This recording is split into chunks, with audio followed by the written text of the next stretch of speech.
आपणकर जदि मिथुन राशि होई थाए तेबे एही भिडियोटी को थरे मात्र शेष पर्यंत देखंतु। मिथुन राशि व्यक्तिविशेष मानकर जीवन एही सावित्री अमावास्या ठारू बदलिबाकू जाउअछि। कारण ग्रह नक्षत्र मानकर चलन रे गोटे बहुत बड़ परिवर्तन हेबाकू जाउअछि, जहाद्वारा एमानकर जीवन रे चलिथिबा समस्त दुख कष्ट एवं समस्यार अंत हेबाकू जाउअछि एवं पुणी थरे खुशी फेरिबाकू जाउअछि। देखंतु देवगुरु बृहस्पति, राहु एवं केतु, बुध एवं सूर्यंकर राशि परिवर्तन हेबाकू जाउअछि, जहाद्वारा आपणकर जीवन रे किछि बड़ हेबाकू जाउअछि। एही सावित्री अमावास्या ठारू आपणकर जीवन रे चलिथिबा समस्त दुख कष्टर अंत हेबाकू जाउअछि। पुनर्बार आपणकर जीवन रे खुशी फेरिबाकू जाउअछि। तेबे आसंतु जानिबा एही सावित्री अमावास्या ठारू आपणकर जीवन रे कौन सबु बड़ परिवर्तन हेबाकू जाउअछि। एहा परिवारु जदि आपणकर भी मिथुन राशि होई थाए एवं आपण भी ईश्वर को सच्चा हृदय भक्ति करती विश्वास करती तेबे एही भिडियोटी को लाइक करी कमेंट बॉक्स रे जय मां सावित्री, जय मां लक्ष्मी अवश्य लिखि दियंतु। देखंतु ग्रह मानकर स्थिति खराब थिबा हेतु पूर्वरु आपणकर स्वास्थ्य खराब रहुथिला, धन जनित समस्या देखा देउथिला।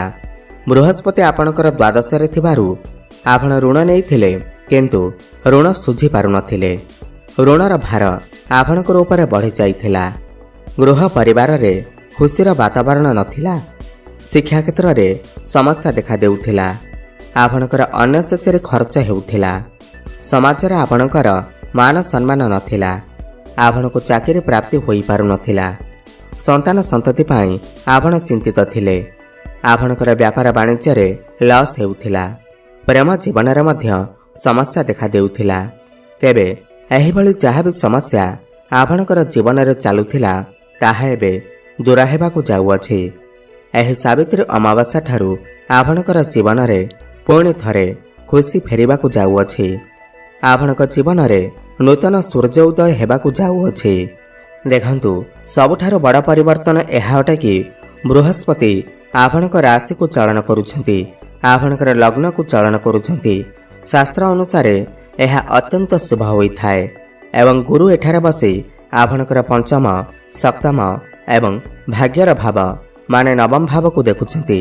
गुरु प्रथम भाव रे बसिबार माने हेला पूर्वर जदि आपणकर किछि स्वास्थ्य जनित समस्या लागि रहिथिला, कोनोसी रोग बारंबार आपणको हेउथिला किंतु छाड़ीबार ना धरु नथिला, तो समस्त स्वास्थ्य जनित समस्यारू आपणको मुक्ति मिलि जिवो।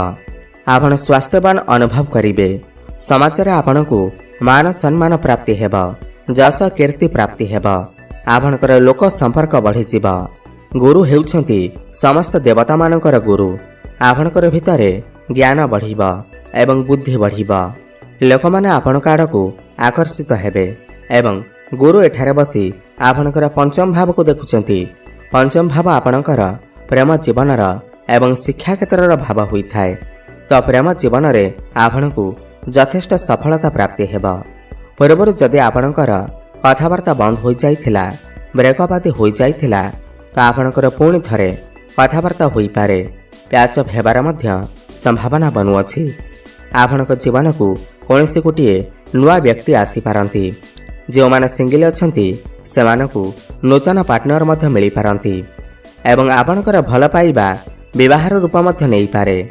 एह सावित्री अमावास्या परे जो माने अविवाहित अछंती, जो मानकर विवाह बयस होई गलानी, सेमानकर घर को विवाह प्रस्ताव मान आसी पारे एवं विवाह फाइनल मध्य होई पारे। एह सावित्री अमावास्या परर समय आपणक पाई अत्यंत शुभ आसुअछि एवं पंचम भाव आपणकर शिक्षा क्षेत्रर भाव होइथाए। विद्या क्षेत्र रे आपण यथेष्ट उन्नति करिवे। काहेकि ना विद्यार कारक ग्रह, ज्ञानर कारक ग्रह आपणकर पंचम भाव को देखुछंती। आपणकर ज्ञान बढ़िबो, बुद्धि बढ़िबो। ज्ञान एवं बुद्धि बल रे आपण आपणकर शिक्षा क्षेत्र रे बहुत अधिक उन्नति करिवे। आपण कोनोसी उच्च शिक्षा करिबा पाई बाहर को जाई पारंती किमा कोनोसी नूतन स्थान रे एडमिशन नै पारंती। भल जगार आपणकर एडमिशन होई पारे। आपण किछि फॉर्म फिलअप करि पारंती पाठपढ़ा नहीं किसी बड़ डिसीजन नहीं पारती। जदि किसी आपणकर कॉम्पिटिटिव एग्जाम अच्छी सरकारी परीक्षा अच्छी समस्त क्षेत्र में आपण उत्तीर्ण करेंगे। यह सावित्री अमावस्या पर जदि आपणकर किसी एग्जाम अच्छी कि कौन इंटरव्यू अच्छी आपण से निश्चिंत भाव में सफलता प्राप्ति करेंगे।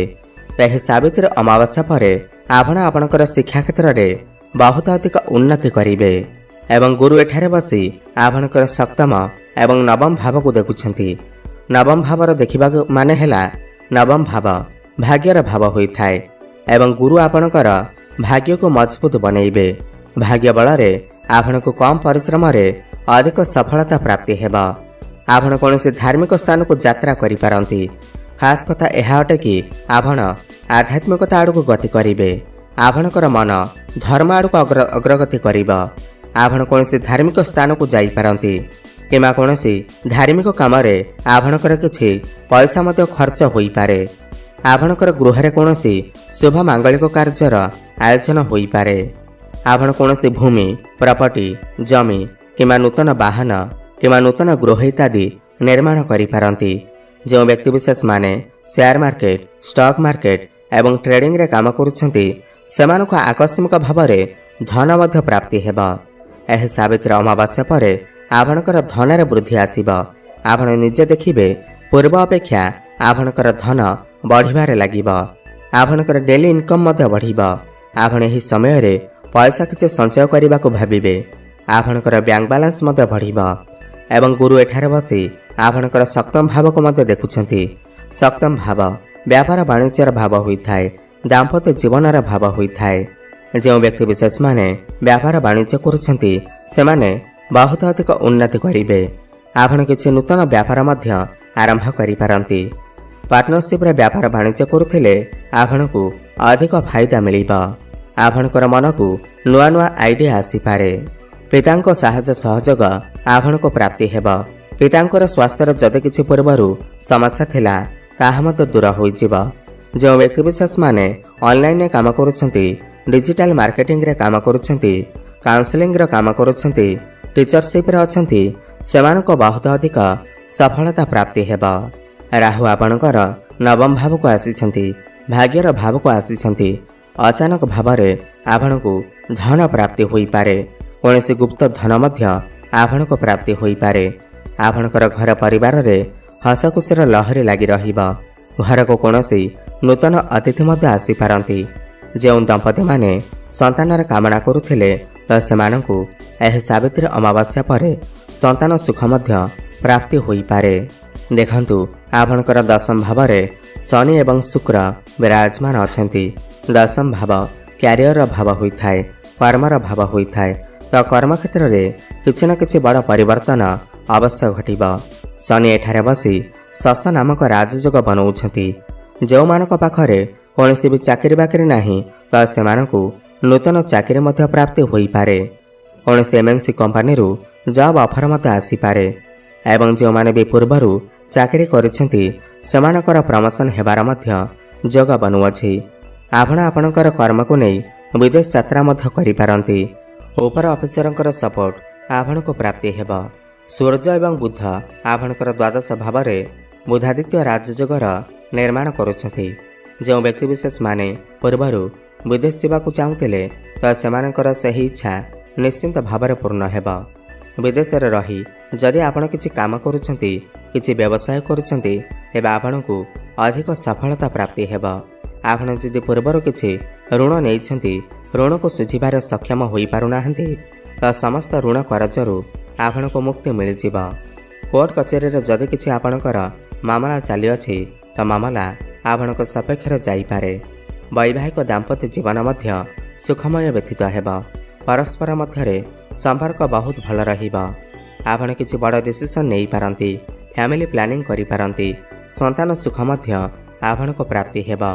तो मोटामोटी देखा गले यह सावित्री अमावस्या पर आपण को समस्त क्षेत्र में सफलता प्राप्ति हेबाकु जाउअछि। ताहा शिक्षा क्षेत्र में हेउ प्रेम जीवन में हेउ भाग्य रे हेउ क्यारियर क्षेत्र में हेउ समस्त क्षेत्र में उन्नति करने को जाउछंती। अधिक शुभफल प्राप्ति करने ଆପଣ ପ୍ରତ୍ୟେକ ଦିନ ବୁଦ୍ଧଙ୍କର ବୀଜମନ୍ତ୍ରର ଜପ ଅବଶ୍ୟ କରନ୍ତୁ। ଓମ୍ ବ୍ରାଂ ବ୍ରିଂ ବ୍ରଂ ସହ ବୁଦ୍ଧାୟ ନମଃ 108 ଥର ପ୍ରତ୍ୟେକ ଦିନ ଜପ କରନ୍ତୁ। ଶୁଭଫଳ ପ୍ରାପ୍ତି ହେବ। ପ୍ରଭୁ ଗଣେଶଙ୍କର ଆରାଧନା କରନ୍ତୁ ଏବଂ ପ୍ରତ୍ୟେକ ବୁଧବାର ଦିନ ଗୋମାତାଙ୍କୁ ସବୁଜ ଚାରା ଖାଇବାକୁ ଦିଅନ୍ତୁ। ଶୁଭଫଳ ପ୍ରାପ୍ତି ହେବା ସହିତ ଆପଣଙ୍କର ଭାଗ୍ୟରେ ଉନ୍ନତି ଆସିବ। ଧନ୍ୟବାଦ।